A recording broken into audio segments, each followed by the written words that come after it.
Salve os irmãos e as irmãs, com a paz do nosso Senhor Jesus Cristo. Aquele que é digno, aquele que é o santo, aquele que governa, aquele que reina, aquele que é para sempre, aquele que nos predestinou para a salvação antes da fundação do mundo, e através dele nós temos salvação. Semana passada estivemos meditando sobre o tema Jesus, o Messias esperado. Judeus e samaritanos aguardavam um Messias, mas não o Messias. Havia divergência sobre como devia ser esse Messias. O versículo que nós temos da semana passada ficou para a nossa meditação, João 4:26, que diz: Disse-lhe Jesus: Sou eu que falo contigo. Ainda hoje, as pessoas criam expectativas como deve ser o seu Jesus. Uns querem um Jesus loiro de olhos azuis, outros querem um Jesus sarado com barriga tanquinho, outros querem um Jesus que simplesmente te abençoa financeiramente, ou é aquele que te cuida das suas necessidades, e outros apenas querem um gênio da lâmpada, que quando eles precisam, eles esfregam, e aí ele está ali para satisfazer todos os desejos. Infelizmente, ou felizmente, o nosso Deus, o nosso Jesus, ele não é nenhum desses. O nosso Jesus, ele não é formatado conforme você assim o deseja. O nosso Jesus é o mesmo que se apresentou à mulher samaritana, se apresentou como o Eu Sou. O Eu Sou porque ele é Deus. Não há como você querer que Jesus Cristo ele se amolde à sua vontade, mas você tem que se amoldar aos seus ensinamentos. O título da palavra de hoje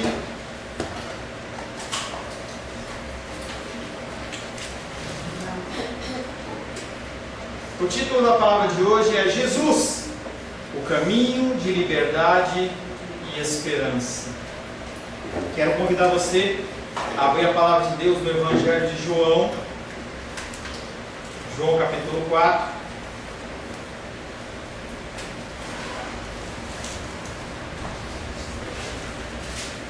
Nós vamos ler do verso 19 até o verso 34. Evangelho de João, capítulo 4. Nós vamos ler do verso 19 até o verso 34. Assim diz a palavra de Deus: Senhor, disse-lhe a mulher, vejo que tu és profeta. Nossos pais adoravam neste monte. Vós, entretanto, dizeis que em Jerusalém é o lugar onde se deve adorar. Disse-lhe Jesus: Mulher, podes crer-me que a hora vem, quando nem neste monte, nem em Jerusalém adorareis o Pai. Vós adorais o que não conheceis, nós adoramos o que conhecemos, porque a salvação vem dos judeus. Mas vem a hora, e já chegou, em que os verdadeiros adoradores adorarão o Pai em espírito e em verdade, porque são esses que o Pai procura para seus adoradores. Deus é espírito, e importa que os seus adoradores o adorem em espírito e em verdade. Eu sei, respondeu a mulher, que há de vir o Messias chamado Cristo. Quando ele vier, nos anunciará todas as coisas. Disse-lhe Jesus: Eu sou, eu que falo contigo. Nesse ponto, chegaram os seus discípulos e se admiravam de que estivesse falando com uma mulher. Todavia, nenhum deles lhe disse: Que perguntas? Ou, por que falas com ela? Quando a mulher deixou o seu cântaro, foi à cidade e disse àqueles homens: Vinde comigo e vede um homem que me disse tudo quanto tenho feito. Será esse, porventura, o Cristo? Saíram, pois, da cidade e vieram ter com ele. Nesse interim, nesse meio tempo, os discípulos lhe rogavam, dizendo: Mestre, come! Mas ele lhes disse: Uma comida tenho para comer que vós não conheceis. Diziam então os discípulos uns aos outros: Ter-lhe-ia, porventura, alguém trazido o que comer? Disse-lhe Jesus: A minha comida consiste em fazer a vontade daquele que me enviou e realizar a sua obra. Palavra do Senhor, amém? Amém. Senhor, em nome de Jesus, nós lemos a Tua palavra que é rica em ensinamentos, e nós somos carentes da Tua palavra. Nós, Pai querido, estamos aqui nessa noite para ouvir a Tua voz, ouvir os teus ensinamentos. Precisamos que o Senhor fale conosco, Pai, que o Senhor nos instrua. Pai, me coloco na tua presença como instrumento do Senhor mais uma vez, clamando a ti pela tua misericórdia, Senhor. Que o Senhor possa, Pai querido, colocar as tuas palavras na minha boca, os teus pensamentos na minha mente, e que os meus irmãos e irmãs, Senhor, possam receber aquilo que provier do teu altar como uma palavra viva, que gere mudança e transformação, Pai. Em nome de Jesus. Amém. Primeiros versículos que nós vamos meditar está em João capítulo 4, verso 28 a 30. Você que está acostumado a gente pregar 3 versículos por culto, você vai estranhar, porque a gente já sai falando de 3 versículos. Assim diz a palavra de Deus. A mulher, então, largando o cântaro, foi à cidade e disse ao povo: vinde comigo e vede um homem que me disse tudo quanto tenho feito. Será esse porventura o Cristo? Eles saíram da cidade e foram ao seu encontro. A palavra usada para cântaro nesse versículo é a mesma usada no episódio de Caná da Galileia, para designar as talhas que continham água à purificação e que no momento posterior elas foram usadas para recepcionar a água que seria transformada em vinho. Como no episódio das bodas de Caná da Galileia, as talhas elas representavam a lei antiga. Esse cântaro que aquela mulher deixa representa a lei antiga. A mulher ela estava provida de uma vasilha onde ela bebia água, mas essa água que ela bebia daquele poço era uma água que não matava a sede dela definitivamente.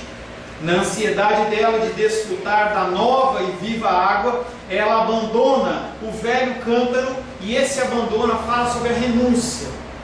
É o que ele está simbolizando ali, que ela está abandonando a religiosidade.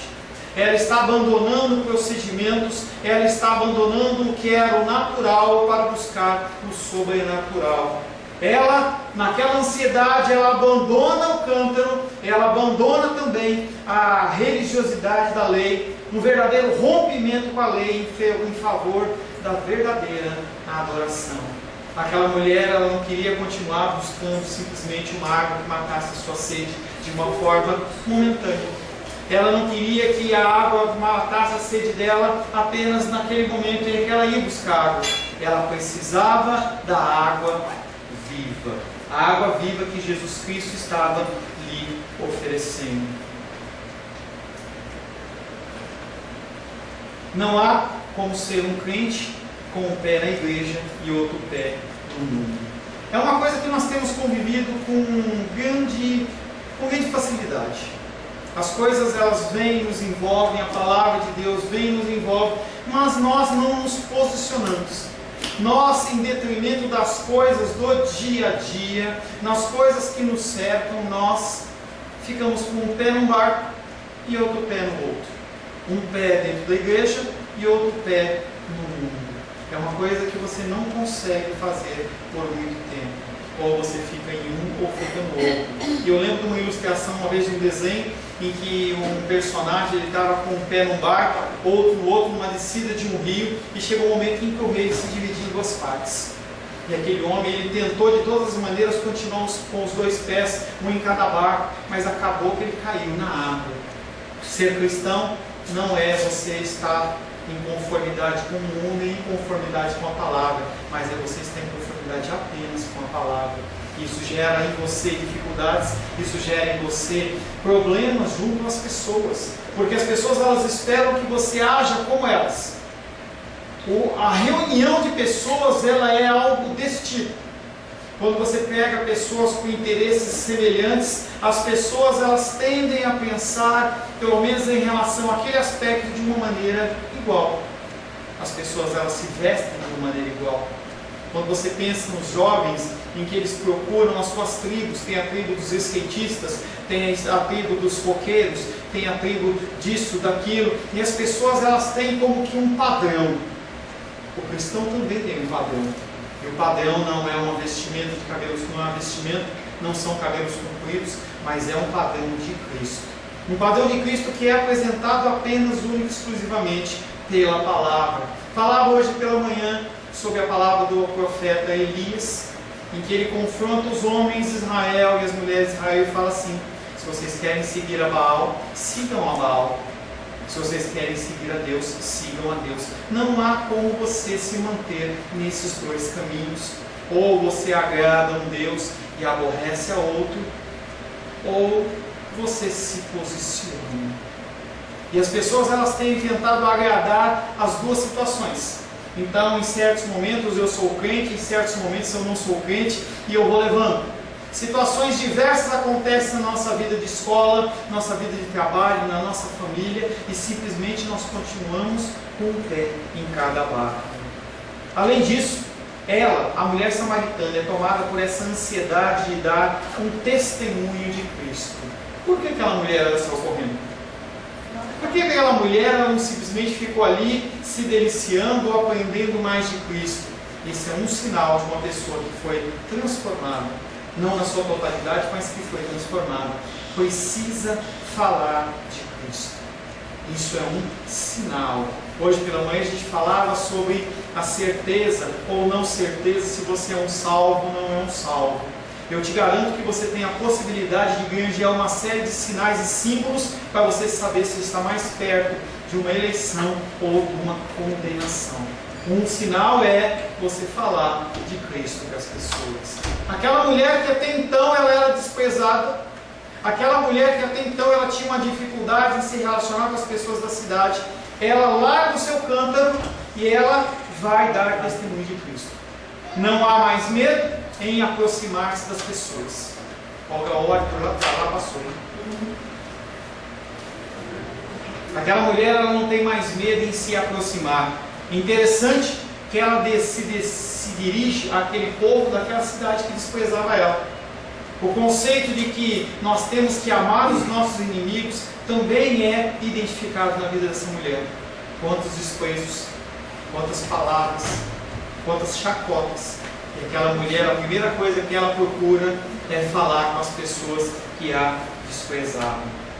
João capítulo 4, versos 6 e 7, nós já trabalhamos com esse texto, fala: estava ali a fonte de Jacó, cansado da viagem, a sentar-se Jesus à fonte por volta da hora sexta. Nisto veio uma mulher samaritana tirar água. Disse-lhe Jesus: dá-me de beber. Essa mulher, ela não foi buscar água como todas as mulheres iam pela manhã ou no fim da tarde, em que a temperatura era mais amena, não.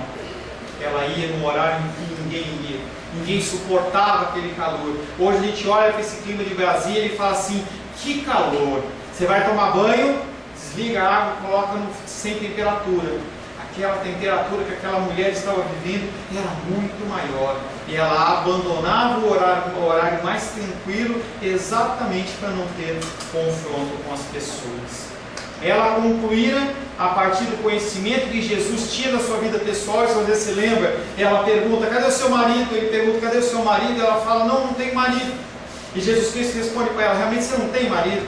Porque os 5 que vocês estavam, você está com o 6º que já não é mais. E aquela mulher, quando vê toda essa declaração a respeito da sua vida, que não era conhecida da parte dele, ela percebe que tem algo diferente. No mínimo, esse homem é um profeta. João capítulo 1, verso 47 e 48 diz: Jesus viu Natanael aproximar-se e disse a seu respeito: eis um verdadeiro israelita em quem não há dolo. Perguntou-lhe Natanael: de onde me conheces? Respondeu-lhe Jesus: antes de Filipe te chamar, eu te vi quando estavas debaixo da figueira. As pessoas, elas ficam admiradas com pessoas que sabem o futuro ou sabem de coisas que são escondidas. As pessoas, elas vão para igrejas, elas vão para cultos religiosos, toda sorte de espécie, apenas esperando que aquele homem fale algo da sua vida.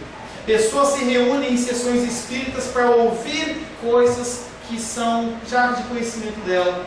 E aquelas pessoas como que enrolam eles e eles ficam admirados. Porque a gente tem uma necessidade do sobrenatural, a gente tem necessidade desse misticismo, a gente tem uma necessidade de conhecer as coisas ocultas. E o Senhor Jesus Cristo também se manifesta desta maneira, mas não apenas dessa maneira. E Ele ali não está fazendo nenhum truque.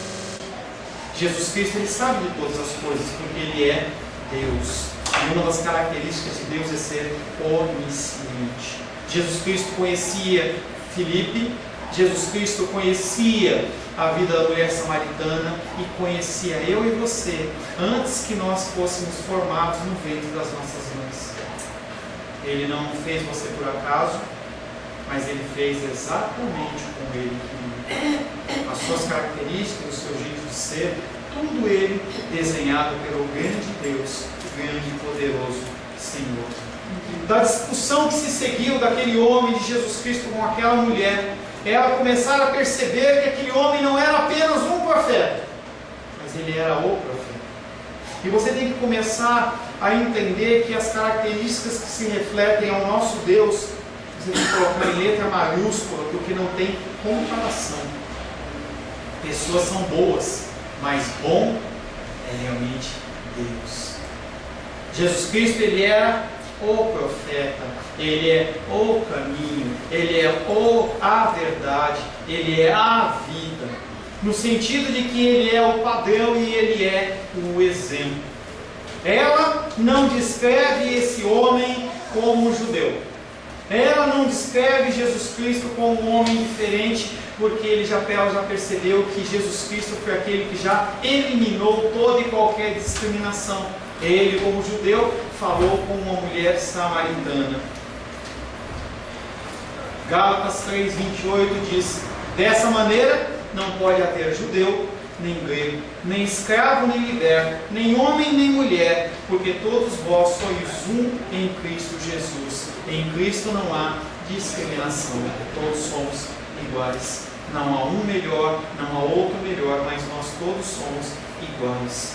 Agora, relatando os acontecimentos ao seu povo, ela nos exorta. Quem é essa mulher que trata como cidadãos de uma cidade que só a desprezam? E ela os exorta, ela os comanda a fazer algo sem que eles necessariamente queiram. Venham ver um homem que me disse tudo o que tenho feito. Quem é essa mulher que chama essas pessoas e eles obedecem? Sendo ele um forasteiro que sabe tanto, ele não poderia saber mais?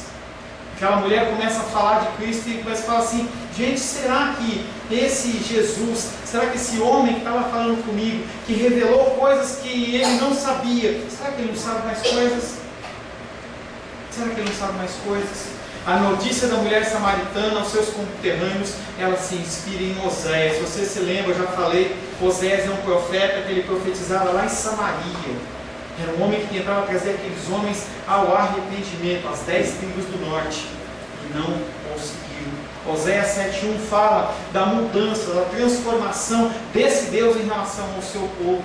Quando me disponho a mudar a sorte do meu povo e a sarar a Israel, se descobre a iniquidade de Efraim, como também a maldade de Samaria, porque praticam a falsidade, por dentro há ladrões e por fora rouba a ordem de salteadores. Deus vai operar, Deus vai mudar, Deus vai resgatar, mas a situação é complicada.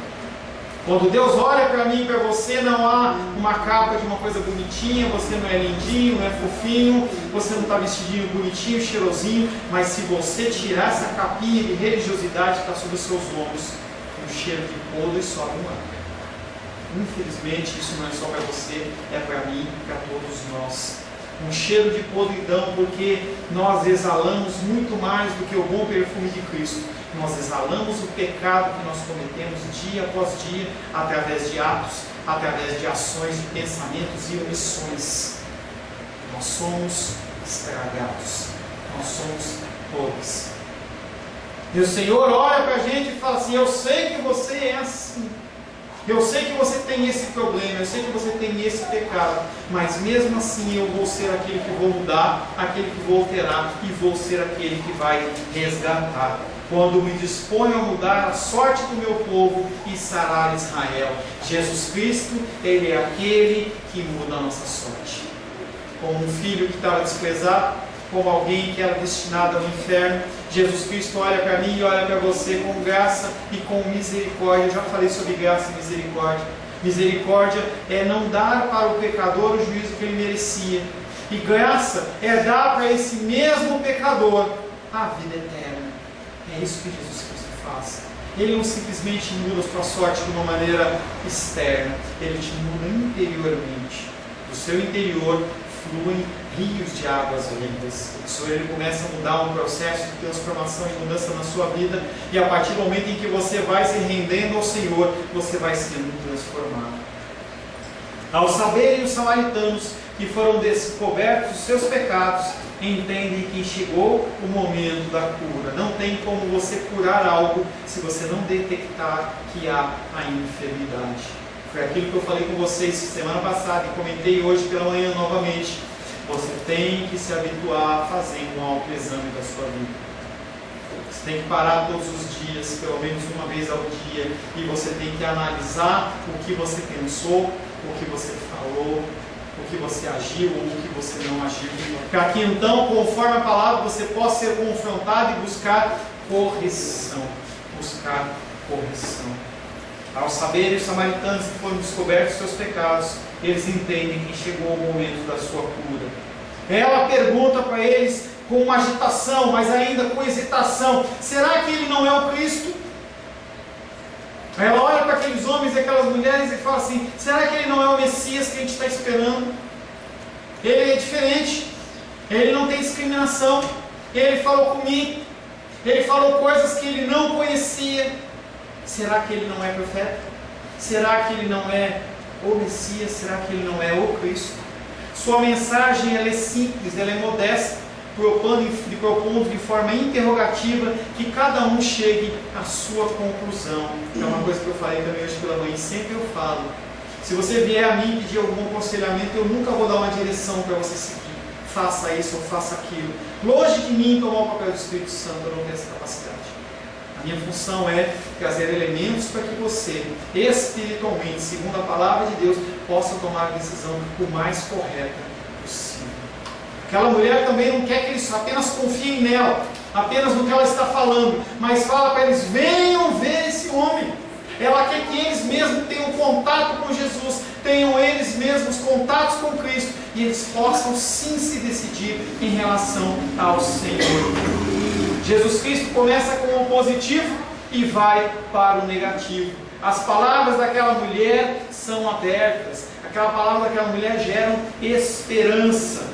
Jesus, em primeiro lugar, ofereceu água viva para depois falar do pecado e do erro e da falha. E nós muitas vezes acusamos as pessoas sem antes falar das verdades e das coisas boas do Evangelho. Há sim salvação, há sim esperança. Nós temos que falar isso, mas também temos que falar da condenação, temos que falar também do juízo. A agitação e sinceridade da mulher levaram aqueles homens a se dirigir ao poço de Jacó. Enquanto isso, estava Jesus Cristo conversando com os seus discípulos, e esse pedaço, esse recorte que o apóstolo João insere, parece uma grande piada, porque aqueles homens que eram para ser os espirituais são tudo menos espirituais, eles são naturais. Todos na cidade tinham sede dessa água viva. Perante o horizonte de salvação, todos respondem como a mulher. Também eles estão conscientes de que algo essencial lhes faltava. O caminho de Jesus é um caminho de liberdade e de esperança. Só há esperança em Jesus Cristo. As pessoas precisam saber disso. Elas precisam saber que há uma fonte de águas vivas que jorra livremente, independente dos seus dízimos, independente das suas ofertas, independente da sua religiosidade. Jesus Cristo, Ele é o caminho da verdade e da vida. João capítulo 4, versos 31 e 32 começa algo que pelo menos parece uma comédia. Enquanto isso, os discípulos insistiam com ele: Rabi, come! Mas ele lhes disse: eu tenho para comer um alimento que vós não conheceis. Interessante. Aqueles homens, em vez de estarem ligados espiritualmente no clima que estava acontecendo ali, porque eles viram toda uma finalização da conversa de Jesus com a mulher samaritana, eles viram ela deixando aquele cântaro, viram ela sair correndo, mas eles não perguntam nada para Jesus, simplesmente falam para ele: você não vai comer? Nós trouxemos comida lá de Sicar para você não vai comer? Entre a saída da mulher samaritana e a sua volta, os discípulos estavam insistindo com Jesus para que ele comesse do que tinham acabado de trazer da cidade. Mas Jesus, mais uma vez, ele não perde a oportunidade. Há uma oportunidade, Jesus Cristo, ele fala, ele se manifesta. E ele olha para aqueles homens e fala assim: eu vou ensinar para eles sobre prioridades. Eu vou ensinar para eles que algo importante, mais importante do que matar a minha vontade ou saciar meu desejo numa condição A, B ou C. Tem coisas mais importantes na sua vida do que você matar as suas vontades, do que você olhar para o seu umbigo, olhar para as coisas que estão apenas ali na direção do teu olho. Tem coisas que são horizontes mais longos, e Jesus Cristo quer falar dessas coisas. O que está patente aos seus olhos, você consegue enxergar. Porque você olha em um dia, uma semana, em um mês, você consegue pelo menos tentar ordenar para que a coisa aconteça de uma maneira que você está esperando. Jesus Cristo não está falando disso, ele está falando de coisas além. E esses homens que deveriam ser o exemplo, eles não entendem absolutamente nada. Com essa entrada de Jesus Cristo, eles deviam ter falado assim: poxa, espera um pouquinho. Nós estamos falando de comida, mas Jesus Cristo está querendo ensinar algo espiritual, mas não é assim que ele se comporta. João capítulo 4, verso 33 e 34. Nisso os discípulos comentavam entre si: será que alguém lhe trouxe de comer? Eles estão preocupados com comida. Jesus lhes disse: o meu alimento é fazer a vontade daquele que me enviou e realizar a sua obra. E aí Jesus Cristo, ele não alivia. Jesus Cristo não fala mais macio, mais molinho. Jesus Cristo, ele continua no mesmo nível de discurso. Olha para aqueles homens, primeiramente falando que eu tenho para comer um alimento que vós não conheceis. E agora ele vem e fala: o meu alimento é fazer a vontade daquele que me enviou e realizar a sua obra. Mais uma vez, a conversa espiritual é entendida de forma natural. Agora, não da parte da mulher samaritana, não da parte de Nicodemos, que não entendia o nascer do Espírito, o nascer da água do Espírito, mas agora aqueles homens que andavam com Jesus não estavam entendendo absolutamente nada. Os discípulos de Jesus pensam em alimento natural, não em coisas espirituais. Se a ida deles para a cidade era para comprar comida, e agora Jesus declara ter o alimento que eles não conhecem, com certeza, raciocinam eles, alguém deve ter dado coisas para ele comer. Eles continuam não entendendo o que está acontecendo. Eles conhecem apenas o alimento que perece e não o que dura uma vida definitiva. Qual é o alimento que você conhece? É gostoso a gente comer, mas será que você simplesmente se fixa nas coisas naturais? Será que você acha que realmente você nasceu simplesmente para você ter uma vida, estudar, você casar ou não, você trabalhar ou não, estudar ou não, e aí chega um momento da sua vida, você fica velhinho, fica doente e morre, ou morre por algum acidente ou alguma dificuldade? Será que você acha que simplesmente a sua vida é isso? Sua vida ela se resume apenas a isso? O Senhor está falando de coisas que são muito maiores, muito mais distantes, muito mais profundas. Eles conhecem apenas o alimento que perece e não aquele que dura uma vida definitiva. Deuteronômio capítulo 8, verso 3 diz: e ele te humilhou e te deixou ter fome e te sustentou com o maná que tu não conhecias, nem teus pais o conhecias, para te dar a entender que não só de pão viverá o homem, mas de tudo que procede da boca do Senhor viverá o homem. Você quer um trabalho melhor, um emprego melhor? Se esforce. Você quer aprender uma língua? Estude. Você quer conquistar coisas? Trabalhe. Mas não se alicerce nas coisas como o último pomo da sua salvação. E as pessoas hoje elas têm se alicerçado em relação a isso. Não estou falando que você não precisa, não pode fazer uma previdência. Não estou falando que você não tem que ter uma aposentadoria. Não estou falando nada disso. Estou falando que você não pode pôr a sua confiança nisso. A confiança sua tem que ser em Jesus Cristo. Nem só de pão viverá o homem, mas de toda a palavra que procede da boca de Deus. O meu alimento é fazer a vontade daquele que me enviou e realizar a sua obra. Jesus afirma que esse propósito de Deus ainda não está realizado e uma obra ainda não está completa. Quando você lê o livro de Atos dos Apóstolos, você tem que entender que esse é um livro que não tem amém. No sentido, no final, não tem uma finalização, não é uma carta. É um livro que está sendo escrito, inclusive, por mim e por você nos dias de hoje. Cada ação sua, cada coisa que você faz na sua vida é um ato de uma pessoa que é um discípulo de Jesus Cristo. E está aí sendo inserido naquele livro de Atos dos Apóstolos, que é apenas um relato histórico do que os homens de Deus fizeram naquela época. Homens e mulheres de Deus que trabalharam na obra do Senhor. E hoje o Senhor, Ele levanta eu e você para continuar a escrita desse livro de uma forma espiritual. Nós precisamos nos posicionar e fazer a nossa parte. Essa última frase, ela se refere a Gênesis capítulo 2, verso 2, dessa obra que ainda não foi completa. Gênesis 2:2 diz: e havendo Deus terminado no sétimo a sua obra, o que fizera, descansou nesse dia de toda a sua obra que tinha feito. O dia do Messias faz alusão à criação, e o seu trabalho será terminar a criação minha e sua, gerar em mim e você regeneração de espírito, transformação, santificação progressiva. Ele justifica-nos para que nós possamos tomar posse da vida eterna. Mas Ele espera que a gente, dia após dia após dia, a gente venha mudar o nosso comportamento.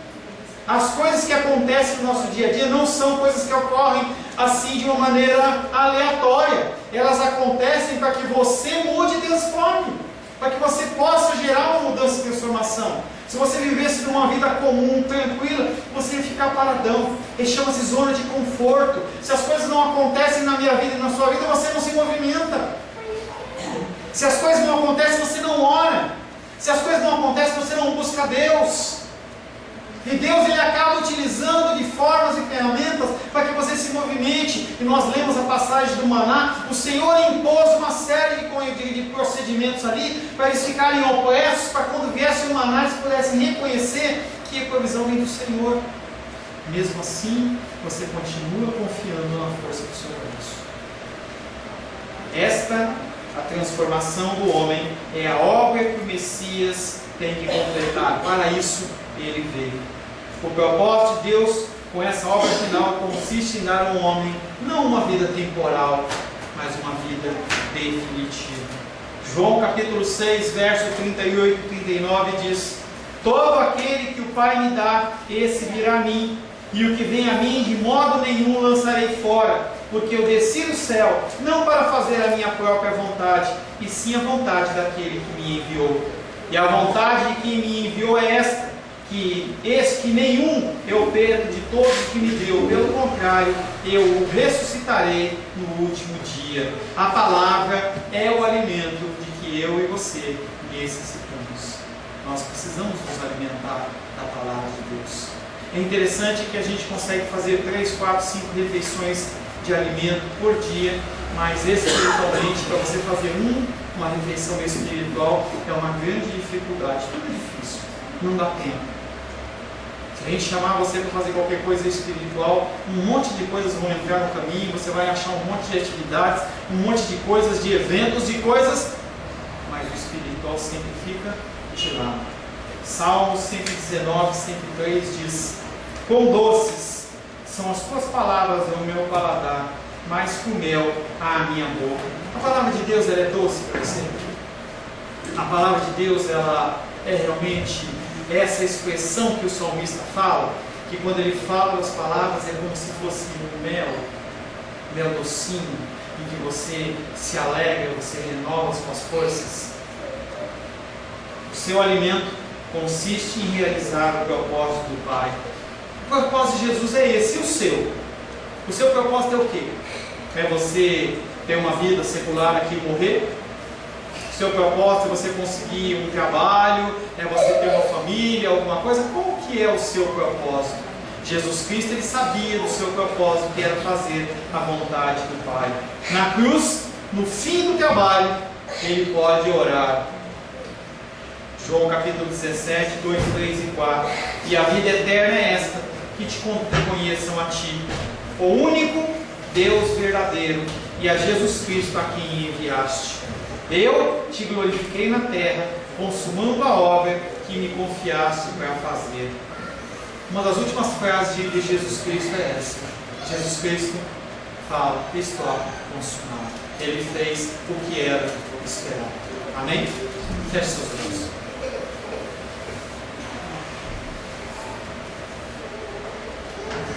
Senhor Deus,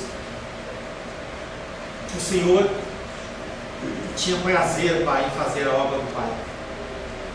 O Senhor veio à terra com esse propósito. Nós, como tua igreja, nós, como teus filhos e filhas, também temos esse propósito. Mas confessamos que muitas vezes isso nos é difícil, Pai. Muitas vezes, Pai querido, nós não fazemos o que nos é comissionado a fazer. A tua palavra, Pai querido, nos convoca para que nós testemunhemos do Senhor. A tua palavra nos convoca para que nós possamos falar das tuas benesses, da salvação que há no Senhor. E também falar, Pai, da justiça e do juízo iminente em relação àquelas pessoas que não creem em Ti e não confiam em Ti. Nós somos colocados como instrumentos do Senhor nessa terra. E nós precisamos, através do Teu Espírito Santo, sermos capacitados a testemunhar da Tua grande força e do Teu grande amor. Muda-nos, Pai, transforma-nos segundo o Teu querer e segundo a Tua vontade, Pai, em nome de Jesus. Amém. Glórias ao Senhor. A paz seja convosco. Meu nome é Paulo César. Eu sou pastor da Igreja Cristã Semente de Vida, aqui em Brasília, Distrito Federal. Me alegro que a palavra tenha te alcançado. A palavra faz isso. Ela alcança as pessoas aonde quer que elas estejam. E você foi agraciado com esta palavra. Não que eu tenha nada especial a te dizer. A palavra ela é suficiente e ela usa quem ela quer. E eu me alegro por ter sido um canal para poder te abençoar. Mas eu quero te dizer que não basta você ser um ouvinte. Não basta ser uma pessoa que se alegra quando você ouve a palavra de Deus. A vida ela é feita de decisões. Se você está ouvindo essa palavra hoje, eu creio que o Espírito Santo tem um propósito especial com você. Muito mais do que prosperidade, muito mais do que uma cura física, uma cura emocional ou espiritual, Ele quer te alcançar para a vida eterna. Nós investimos nosso tempo, nós investimos as nossas forças em coisas terrenas, mas o Senhor Ele tem muito mais a oferecer. Ele tem sim para você a cura, Ele tem sim para você a prosperidade, mas Ele tem muito mais que isso. Submeta-se a um Deus que Ele é capaz de mudar e transformar a sua vida por completo. Creio que o Espírito Santo Ele é capaz de tocar o teu coração. Quero pedir que você curve a sua cabeça. Senhor, em nome de Jesus, coloco na tua presença essa vida que ouve esta ministração, que ouve esta palavra. Pai, eu não tenho capacitação nenhuma, mas o teu Espírito Ele é capaz sim de tocar nesta vida, gerar nela mudança, transformação, arrependimento, e que ela possa simplesmente bater no peito, convencendo-se que é pecadora e que precisa de um Deus salvador. Não há um caminho a ti, meu Deus, que não seja através de Cristo.